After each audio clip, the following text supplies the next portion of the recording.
At this year's A&A show in Los Angeles, the consensus was, while collector attendance was less than expected, the show was well worth attending.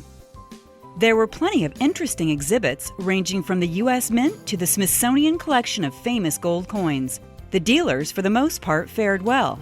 A recurring theme among our experts was the scarcity of great rarities. There were some great coins in high grades, but fewer really rare coins for sale. The auctions did well, but many of the top-selling coins were very familiar.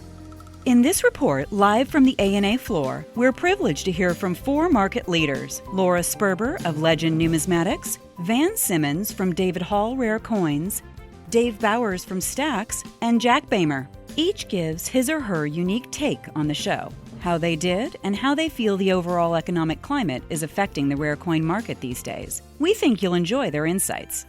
Hi, I'm Jaime Hernandez with PCGS. I'm here at the A&A show with Laura Sperber from Legend Numismatics.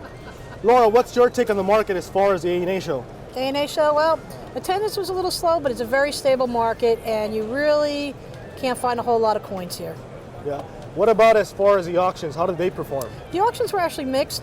The auctions, in a sense, did perform very well because there wasn't a whole lot of fresh coins. You had a few collections, but there was no big, fresh, out-of-the-woodwork deal. So there was a lot of retreads, which meant a lot of boredom and so-so prices. But if it was fresh, new, and nice, even if it's a single coin, it did really well.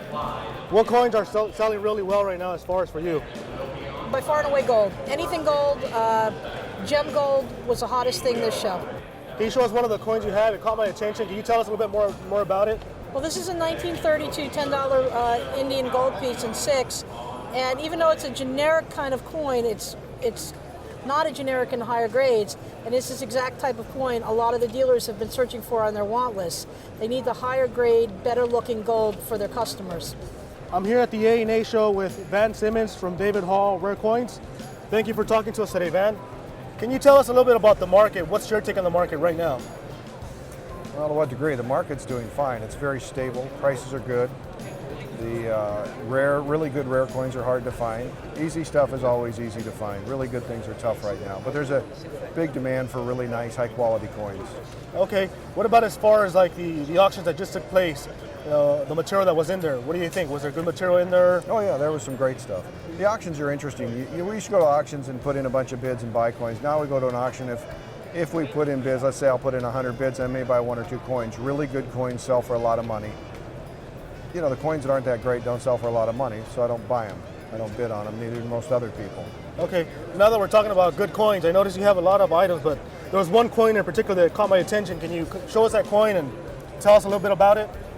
Well, this is a Pan-Pacific $50 gold piece, largest U.S. gold coin ever minted by the U.S. Mint. So, very limited production, very rare coin. MS-65, one of the all-time classic most collectible coins. It's in the list of the top 100 most collectible coins or most desirable coins. Well, can you tell us about the A&A show overall this year? What do you think about the A&A show? Is it good? Is it bad? Well, What's your good. take? What about indifferent too?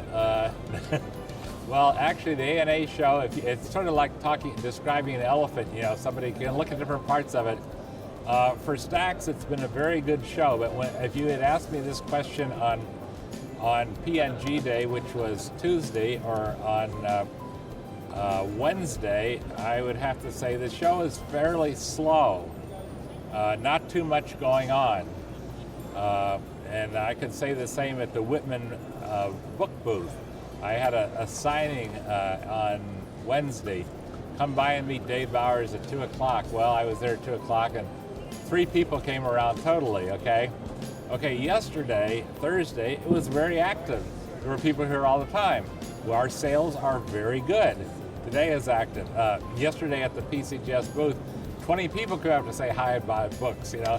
So I guess it depends on the day, but I think the general consensus is that the dealers are going to come no matter what. I mean, this show could be held in Nome, Alaska, or Wolfboro, New Hampshire, and you'd probably have all the dealers here. Okay. In Los Angeles, people say Los Angeles is not a coin town. Well, I would beg to differ on that. I used to live here. And Los Angeles probably has more coin shops than any place, at least it used to. But somehow or other, the average person in the street doesn't seem to be making it into the convention. And people say, well, it's because it's downtown. Who would go to downtown Los Angeles?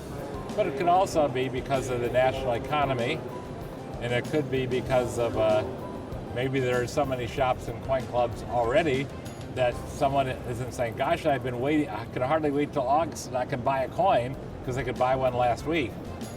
For us, it's been a good show, a lot of nice people here, and but it isn't, there aren't people coming in the morning, and there are not 200 people standing in line ready to come in. I see Ken Goldman back there in the audience, and David Sundman. These are dealer friends, and we can come to the show. We've all bought something, sold something, and had a good time meeting people because it's the ANA. But if we had to rely on people walking in off the street to sell coins, local people walking in and wanting to buy possibly what you're going to be seeing in a minute in the way of Indian peace medals, we might be twiddling our thumbs.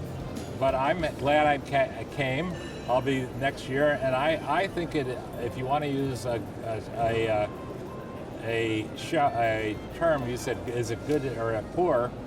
I would say it's not a hot show, it's not a hot ticket, but it's a nice show, and I have really no serious complaints of it, and I'm very happy I'm here.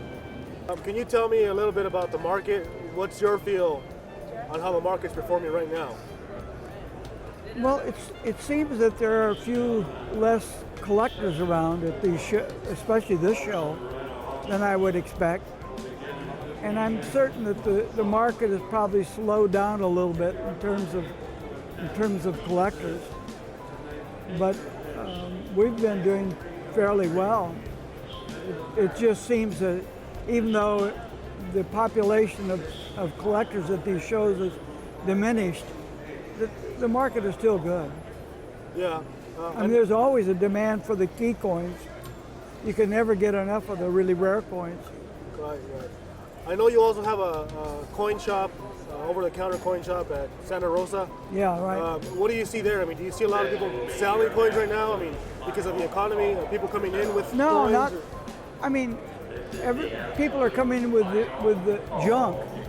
They're coming in with mediocre, almost valueless coins, but the collector is not selling coins.